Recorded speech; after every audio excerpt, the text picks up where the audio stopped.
All clear? Okay. पूछ रहा है कि यार मैम वही पूछ रहा है जो पॉलिटी में रोज रोज पॉलिटी पूछता है। मैम पॉलिटी की किताब तो एक ही है मैम, क्या ही अलग हम लोगों से पूछ लेगा मैम? पूछेगा वही ना मैम जो उसकी किताब के अंदर दिया रहेगा वही तो मैम पूछेगा। तो मैंने कहा एग्जैक्टली बेटा वही तो पूछेगा। पूछ रहा है कि सेंटर और स्टेट के रिलेशन के बारे में बताइए। तो आइए आप भी बताइए, हम भी इनको बताते हैं कि 268 से 281 तक इसका जिक्र किया गया है, सेंटर और स्टेट के रिलेशन के बारे में जिक्र किया गया है। ठीक है, very very good everyone.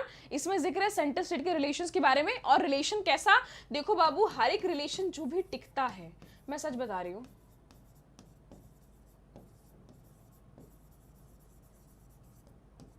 Maximum relation जो भी टिकता है, अब हर बार बात किसकी होती है? फाइनेंशियल रिलेशन की बात होती है। तो एग्जैक्टली सेंटर और स्टेट का रिलेशन भी कुछ ऐसे ही टिकता है। अगर जब भी झगड़ा होता है, जब भी कोई बवाली होता है, तो वो किसके ऊपर होता है? वो हमेशा पैसों के ऊपर, पैसों के संदर्भ में सारी चीजें बवाली जो होती है वो इसी संदर्भ में होती हैं। चलिए आगे बढ़ते हैं गाइस फटाफट तरीके से। अब देखिएगा, कोई भी मनी बिल जो है प्रायर किसकी अप्रूवल के बगैर आप पास नहीं कर सकते हो। मैम आज जो लेट आए क्लास उसको मुर्गा बना दिया। मैं भी यही सोच रही हूँ, मैंने सबको मुर्गा बनाऊंगी क्लास में। जो जो क्लास में लेट आ रहा है वो सब मुर्गा बनेगा क्लास में। कसम से बता रहे हैं, अगर तुम लोग होते ऑफलाइन क्लास में तब तो पक्का बना दिए होते। ध्यान दीजिएगा एक चीज़ और, जब मैं आपसे पूछती हूँ कि आपके संसद के कितने भाग्य हैं, है ना, आप क्या बोलते हो संसद का? जब मैं पार्ट पूछती हूँ, संसद के पार्ट्स, पार्लियामेंट के पार्ट्स, तो आप 3 पार्ट्स बताते हैं मुझे, लोकसभा, राज्यसभा और प्रेसिडेंट, है ना। जब मैं सदनों के बारे में पूछती हूँ, हाउसेस के बारे में पूछती हूँ कितने हाउस हैं, तब आप क्या कहते हो मैम? लोकसभा और मैम राज्यसभा। ये 2 चीजें तो मैम अपने को क्लियर हो गई हैं। लेकिन जब मैंने बोला कि अगर मनी बिल जो है, कोई भी मनी बिल इंट्रोड्यूस नहीं किया जाएगा अगर इनकी परमिशन नहीं हुई, तो ये क्या हो गया? पेन में कुछ हुआ है क्या? ये कट क्यों रहा है फिर? ठीक है, तो किनके बगैर भैया? प्रेसिडेंट के बगैर, प्रेसिडेंट की मर्जी के बगैर, इनके परमिशन के बगैर, इनके अप्रूवल के बगैर you just can't pass the money bill. Understood ना? मूविंग फॉरवर्ड, आपको बताना है कि इनमें से कौन सा जो है फॉलोइंग, कौन सा प्रोविजन या इनमें से क्या इंक्लूडेड नहीं है आपके संविधान में, मतलब बिना कॉन्स्टिट्यूशन में इंक्लूड हुए या फंक्शनिंग कर रहा है। सबसे बड़ी बात तो ये है मैम।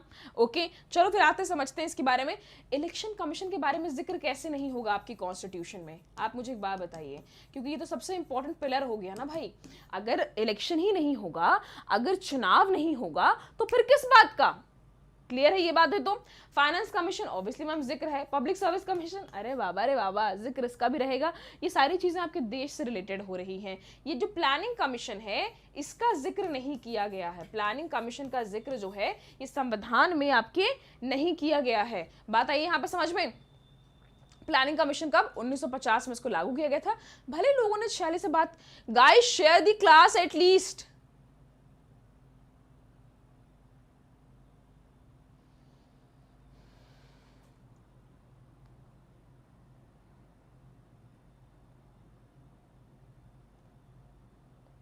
एक बार क्लास को आप लोग शेयर कीजिए यार, आप लोग इतने सारे ग्रुप्स हैं।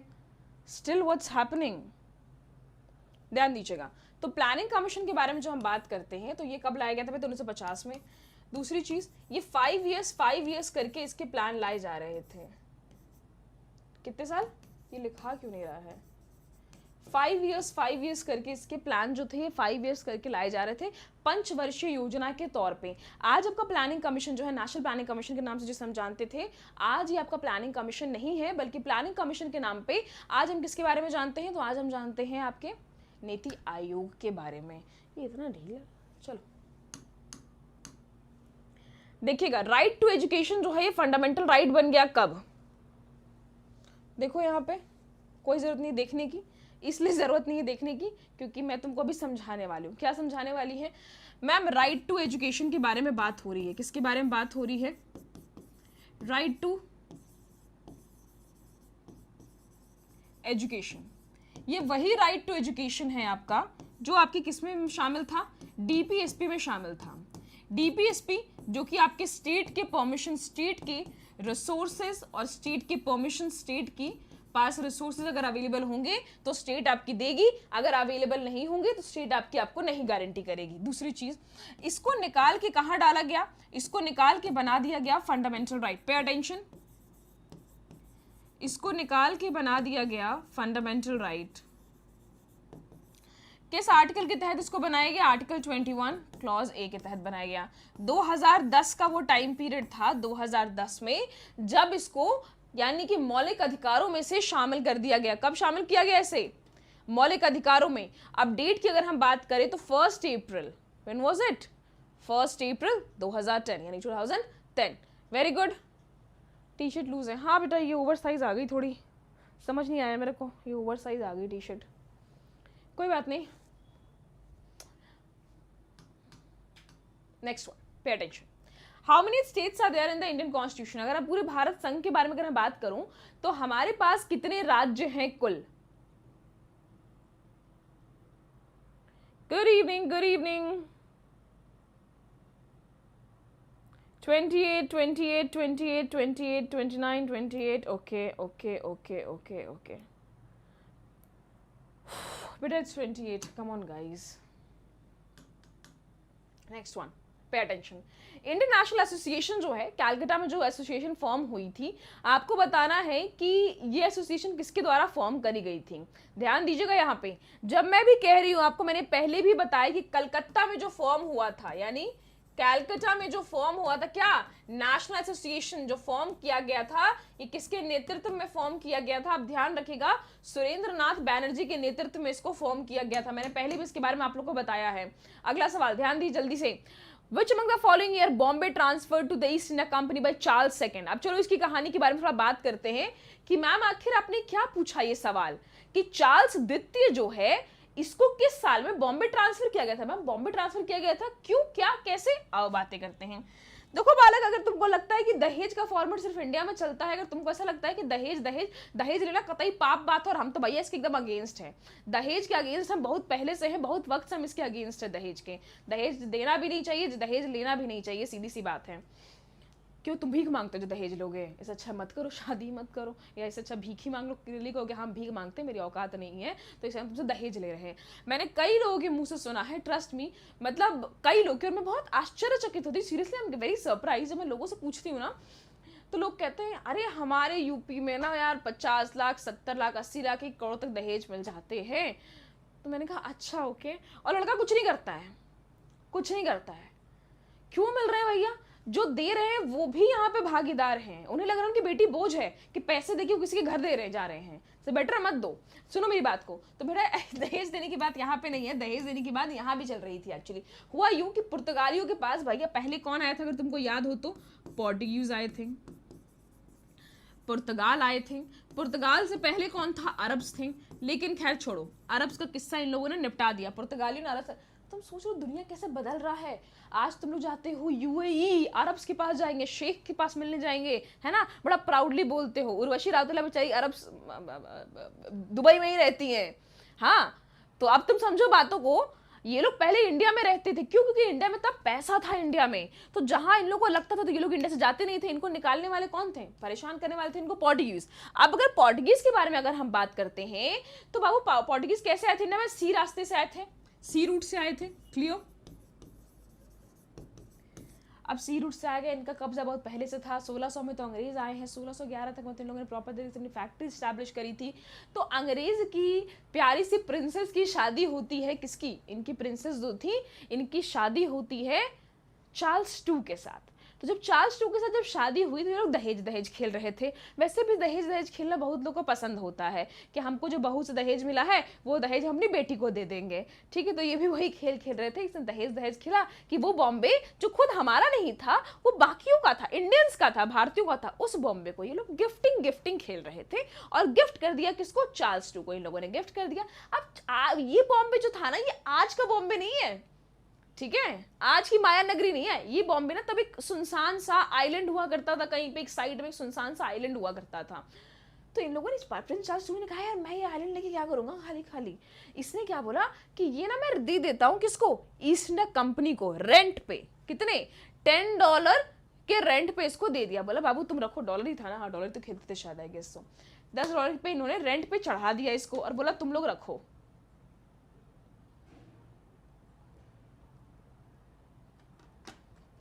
अरे तुम लोग क्लास क्यों नहीं शेयर कर रहे हो बाबू?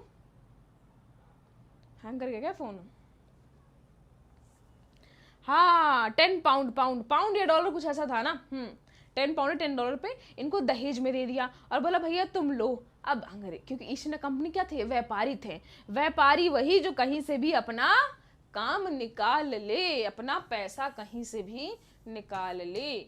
तो बात आई समझ में कि बाबू ये खुद प्रिंस चार्ल्स टू का नहीं था और ना ही भैया पुर्तगालियों का था। देश हमारा, जगह हमारी और खेल ये लोग रहे थे दहेज दहेज। चलिए बढ़ते हैं आगे की तरफ। नेक्स्ट क्वेश्चन ध्यान दीजिएगा। वेद समाज जो है, अगर मैं बात करूं वेद समाज के बारे में, तो वेद समाज मद्रास में 1864 में किसने एस्टैब्लिश किया था? अब यहां पे तुम्हारे लिए दो चीजें हैं जो ध्यान देने वाली चीजें हैं। वो क्या? पहला मद्रास और दूसरा 1864। जब मैं मद्रास के बारे में बोलूंगी तो आपको सीधे क्या याद आएगा? केशव चंद्र सेन। नेक्स्ट वन ध्यान दीजिएगा। इनमें से किस जगह पे आईएनए का ट्रायल हुआ था? कोई मुझे बता सकता है कि आईएनए का ट्रायल क्यों हुआ था? Anyone in the comment section. बेटा मेरा कोड है पेड क्लास के लिए दिव्या। ये क्या हो गया आज? ये लिखा क्यों नहीं रहा है इससे? मतलब सबकी आफत एक ही दिन आती है क्या? जब मेरा आज पता है मेरा पूरा सुबह से नहीं, मतलब ऑलमोस्ट दोपहर से मेरा मूड थोड़ा सा उतरा हुआ था कुछ रीजंस की वजह से। आज मुझे कुछ क्लासेस भी करनी थी, मैंने वो भी नहीं करी। मतलब मूड ना बड़ा ये हो रखा है थोड़ा। कोई बात नहीं, एवरीथिंग विल बी फाइन। ना पे अटेंशन। तो क्या बताया हमने आपको? आईएनए का ट्रायल कहाँ हुआ था? एनरोल करने के लिए बेटा आपको टेक्स्ट बुक के प्लेटफॉर्म पे जाना है। वहां जाने के बाद कैटेगरी में जाइएगा, आप देखेंगे वहां पे एसएससी का आपको वहां पे एनरोलमेंट दिखाई दे रहा होगा। बस वहां पे जाके आपको ये कोड लगा देना है, ठीक है? कोड आप परचेस कर सकते हैं। बट करंट अफेयर क्लास क्यों नहीं लेते बेटा? इस क्लास में तो आते नहीं हो बेटा, जीएस पढ़ने तो आते नहीं हो। हमको और डिप्रेशन आ जाएगा, करंट अफेयर में और नहीं होगा, हमको और डिप्रेशन आ जाएगा कि भैया सुबह उठ के प्रिपेयर भी करो ना करंट अफेयर। फिर ये थोड़ा महत्वाकांक्षी ज़्यादा है, होना भी चाहिए। महत्वाकांक्षा नहीं होगा तो कैसे काम चलेगा? एम्बिशन तो होना चाहिए। वैसे ये सही है, slow and study wins the race, but दुनिया अलग है। You have to be in race. Race में बने रहना is more important by the way. Okay चलिए, टेलीग्राम का लिंक। आईएनए का ट्रायल वेरियस चीज़ों के लिए हुआ था, like charges of treasons, torture, murder. Very good very good. चलिए ध्यान दीजिएगा कहाँ पे हुआ था? रेड फोर्ट में हुआ था, लाल किले में हुआ था। ओके